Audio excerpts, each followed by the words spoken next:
This is the Lone Crater YouTube. We hope this video helps. You start by verifying the phone model and Android build so you know where options live. This matters because Infinix skins vary. Once done, unlock the phone and make sure battery is adequate. Open settings and use the search bar for Quick Share or Nearby to jump straight to the toggle. This speeds you past menus. I want you to tap the exact setting entry, don't guess, and pause when the Quick Share screen and related permissions appear so you can proceed safely. Now you'll turn Quick Share off and adjust visibility. First, open the Quick Share panel and inspect permissions.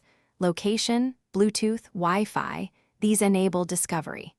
Then flip the Quick Share toggle to off, or if you prefer, set visibility to hidden so the phone remains discoverable only when explicit.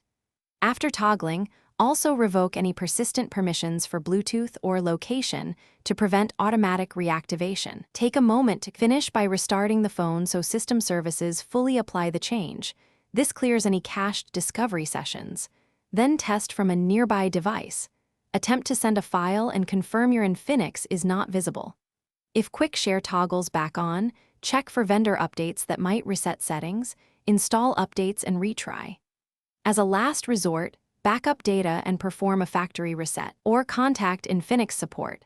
This resolves persistent software bugs that reinstate sharing features unexpectedly.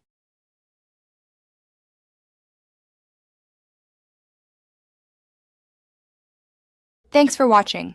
Consider subscribing if we helped you.